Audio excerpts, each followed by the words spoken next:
at the time, I was like, people need a picture of their proposal. Like, isn't that a private moment? I just, even myself thought it was really strange. And anyway, I went and it was truly like the very early days of Instagram. And so I really feel, had Instagram not been Instagram, I don't know if this would have become what it became.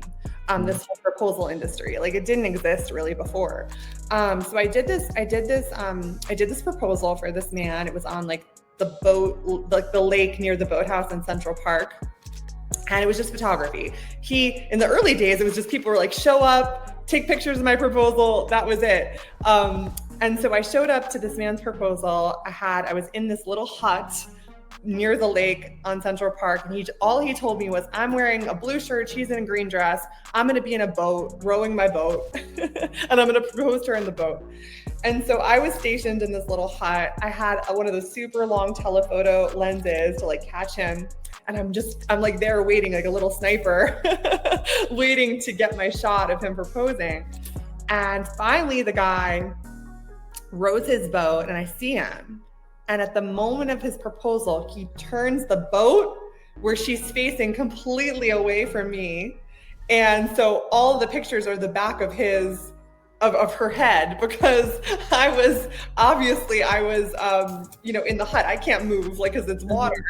So anyway, it was just so funny. But even so, like, they were so happy because they're just like, we just wanted proposals and pictures of the real moment. We're so thankful to you. And so again, like, I really just started following the signs where I was being led. And what ended up happening was, crazy enough, Lopaze, the next week, a mother contacts me and she's like, I want you to photograph my son's proposal. It's on the lake in Central Park.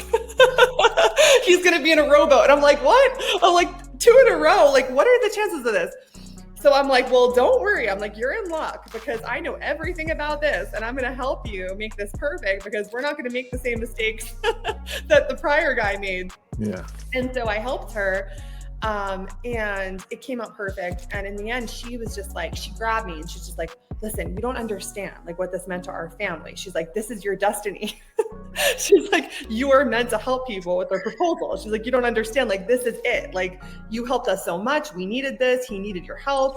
He didn't know what to do. And like, this all came together. And I'm not taking all this credit. It was just like, but it just was that sign where I'm like, oh, thank you. Like, I'm being guided here. So soon enough, it just started being that I just was getting asked to do so many proposals.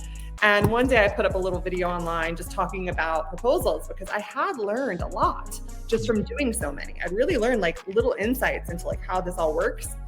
And like it's funny to explain, Lopaze, but it's like timing insights and like when to drop to the knee and when to turn and when to, all those little things just from seeing it go down so many times, and the mistakes that I made, that people had made. So I was able to like help people. And I kind of became like sort of not just a photographer anymore. I was like a coach for these guys who were coming to propose. At the time, it was mostly guys. I had some women proposing too, but mostly guys. So that is how it began.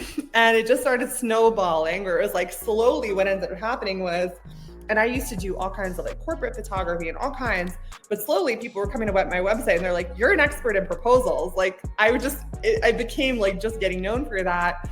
And then, I started getting known for this. So all of a sudden, like the New York Daily News was calling me and they're like, we want to do a story on you. You're the proposal photographer of New York City. And then like other publications and things like that started popping up.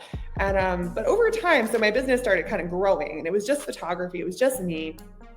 And then I said to myself, hey, it's more than photography at this point. Like, I can offer the photography, but there's other things I know these guys want that I can help them with. Like, sometimes they want a private venue to propose. Sometimes they might want like a musician who's like playing their favorite songs while they're proposing, serenading them. They might want a bottle of champagne after the proposal to like, there's other things that they wanted.